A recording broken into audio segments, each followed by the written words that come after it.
ਤਾਂ ਰੋਂਦੇ ਬੈਠੇ ਆ ਦਾ ਗੁਜ਼ਾਰਾ ਕੀਤੀ ਜਾਂਦੇ ਆ ਔਖੇ ਸੌਖੇ ਤੇ ਕਿਹੜਾ ਕੋਈ ਦਾ ਵੀ ਦੇ ਦਿੰਦਾ ਕੋਈ ਸ਼ਾਲਾ ਤੇ ਖਾ ਪੀ ਲੈਣਾ ਇਹ ਭੁੱਖੇ ਪਾ ਜਵਿੰਦਾ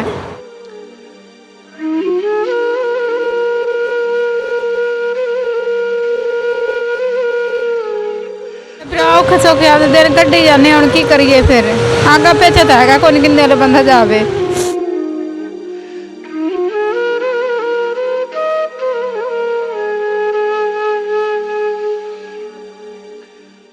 नाज़रीन, कहते हैं वक्त और हालात इंसान को कहां से कहां ले जाते हैं। आज मेरे साथ एक ऐसी फैमिली मौजूद है जिनको हालात का धक्का लगा और वो अपने 3 बच्चों समेत सर्दी की ठठरती रातों में रोड पर ज़िंदगी गुजारने पर मजबूर हो गई। जब इनसे बात की तो यकीन करें दिल खून के आंसू रो पड़ा। कितना मजबूर होगा वो बाप, कितनी मजबूर होगी वो माँ जो अपने 3 बच्चों के हमरा सर्दी की ठठरती रातों में रोड पर ज़िंदगी गुजार रही है। इनको इनके ही रिश्तेदारों ने घर से क्यों निकाला, जानते हैं इस वीडियो में।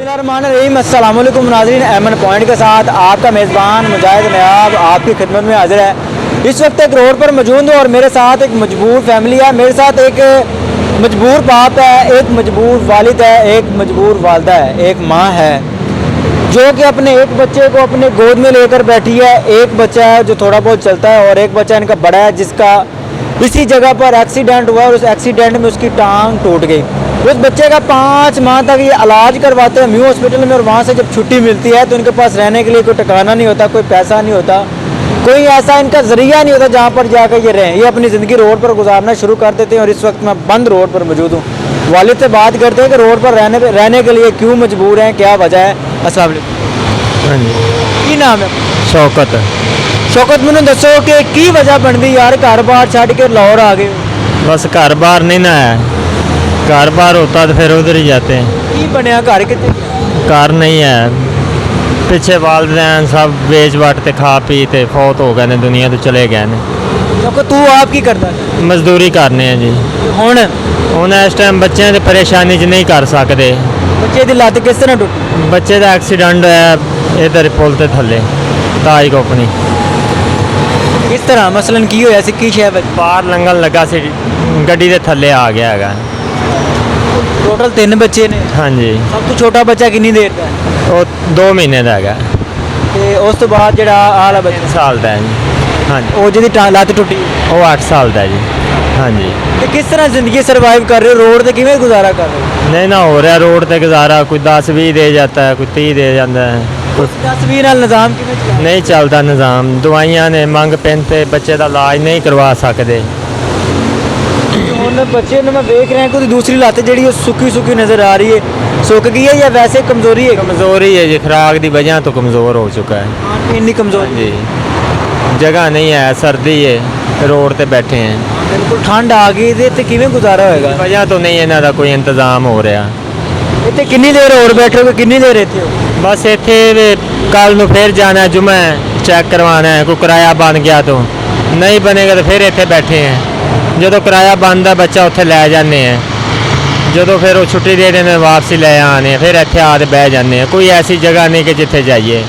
ਮੇਰੀ ਭੈਣ 3 ਬੱਚੇ ਹੈਗੇ ਨੇ ਤੇ ਕਿਵੇਂ ਰੋਡ ਤੇ? ਔਖੇ ਸੌਖੇ ਆਪਦੇ ਦਿਨ ਕੱਢੀ ਜਾਂਦੇ ਹੁਣ ਕੀ ਕਰੀਏ ਫਿਰ ਆਗਾ ਪਿੱਛੇ ਤਾਂ ਹੈਗਾ ਕੋਈ ਕਿੰਨੇ ਵਾਲੇ ਬੰਦਾ ਜਾਵੇ। ਕੋਈ ਘਰ ਬਾਹਰ ਕੋਈ ਅੱਗਾ ਕੋਈ ਹੈ? ਕੋਈ ਨਹੀਂ, ਮੇਰੇ ਭਰਾ ਖੁਦਾ ਦੀ ਯਾਦ ਵਿਹਲੇ ਹੈਗੇ ਆ, ਕੋਈ ਸ਼ਾਇ ਕੋਈ ਨਹੀਂ ਵਿਹਲੇ ਹੋ ਗਏ ਆ। ਛੋਟੀ ਜੀ ਬੱਚੀ ਇੱਕ ਬੱਚਾ ਹੈ? ਬੱਚੀ ਹੈਗੀ ਛੋਟੀ ਜੀ, 2 ਮਹੀਨਿਆਂ ਦੀ ਬੱਚੀ ਹੈ ਗੋਦ ਵਿੱਚ ਤੇ ਉਤੋਂ ਤੇ ਸਰਦੀ ਆ ਗਈ ਤੇ ਕਿਸ ਤਰ੍ਹਾਂ ਰੋਡ ਤੇ ਗੁਜ਼ਾਰਾ? ਅੱਗੇ ਭਰਾਵਾ ਰੋਂਦੇ ਪਏ ਆ, ਸਰਦੀ ਆ ਗਈ ਤਾਂ ਹੁਣ ਕੀ ਕਰੀਏ, ਕੀ ਡਾ ਕਰੀਏ, ਅੱਗੇ ਬੜਾ ਰੋਈ ਜਾਂਦੇ ਆ। ਤੁਸੀਂ ਵੀ ਮਜ਼ਦੂਰ ਹੋ? ਹਾਂਜੀ। ਕੀ ਹੋਇਆ ਸੀ? ਪੋਲੀਓ ਹੋਇਆ, ਛੋਟੀਆਂ ਦੀ ਲੱਤਾਂ ਦਬਾਏ ਗਈਆਂ। ਤੇ ਹੁਣ ਕਿਵੇਂ ਇੱਥੇ ਰੋਡ ਤੇ ਛੋਟਾ ਜਿਹਾ ਮਾਸ਼ਾਅੱਲਾ ਚੰਨ ਰੰਗਾ ਪੁੱਤਰ ਹੈ ਤੁਹਾਡਾ ਪੁੱਤਰ ਹੈ? ਹਾਂਜੀ। ਤੇ ਕਿਵੇਂ ਇਹਨਾਂ ਦਾ ਕੀ ਮੁਸਤਕਬਲ ਬਣੇਗਾ, ਕਿਵੇਂ ਗੁਜ਼ਾਰਾ? ਕੋਈ ਨਹੀਂ, ਮੇਰੇ ਭਰਾ ਤਾਂ ਰੋਂਦੇ ਬੈਠੇ ਆ ਦਾ ਗੁਜ਼ਾਰਾ ਕੀਤੀ ਜਾਂਦੇ ਆ ਔਖੇ ਸੌਖੇ ਤੇ ਕਿਹੜਾ ਕੋਈ ਦਾ ਵੀ ਦੇ ਦਿੰਦਾ ਤੇ ਕੋਈ ਸ਼ਾਲਾ ਤੇ ਖਾ ਪੀ ਲੈਣਾ ਇਹ ਭੁੱਖੇ ਪਾ ਜਵਿੰਦਾ। ਵੇਖਣ ਵਾਲੇ ਨਾਜ਼ਰੀਨ ਨੂੰ ਕੀ ਕਹਿਣਾ ਚਾਹੁੰਦੇ? ਅਸੀਂ ਇਹਨੇ ਕੋਈ ਇਮਦਾਦ ਕਰ ਦੇਵੇ ਥੋੜੀ ਬਹੁਤ ਆਦਾ, ਕੋਈ ਖਾ ਪੀ ਲਈਏ, ਕੋਈ ਬਿਸਤਰਾ ਬੁਸਤਰਾ ਬਣਾ ਲਈ, ਮੰਜੀ ਮੁੰਜੀ ਕੋਈ ਲੈ लइए आगे। नाज़रीन ये सिचुएशन है, बंद रोड पर एक फैमिली है, इनका ये चांद जैसा बच्चा है, अगर मेरा कैमरामैन दिखाए तो इसका मुस्तकबिल क्या है, सड़क पर है। बाप भी मज़दूर था, कुछ बना नहीं सका, फिर उनका बेटा भी मजदूर है, फिर इनके बच्चे अब रोड पर हैं, कोई मुस्तकबिल नहीं, कोई ठिकाना नहीं, कोई ऐसा ठोस पक्की जगह नहीं जहाँ पर जाकर बैठ जाएं। ऐसी वीडियो हम आपके सामने इसलिए रखते हैं, एक वजह होती है कि जो साहब इक़्तिदार लोग हैं जो 3-3, 4-4 लाख रुपए एक दिन में खा जाते हैं, उनके लिए 2000, 3000, 4000 रुपया कुछ नहीं मायने रखता, वो इन लोगों की इमदाद करे।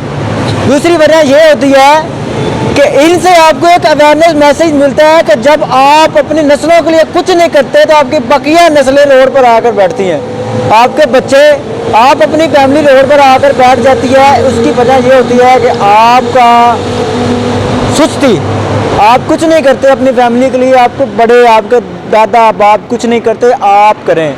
ऐसा ना हो कि ज़िंदगी में एक ऐसा मोड़ आए कि आप भी इनकी तरह रोड पर आके बैठ जाएं।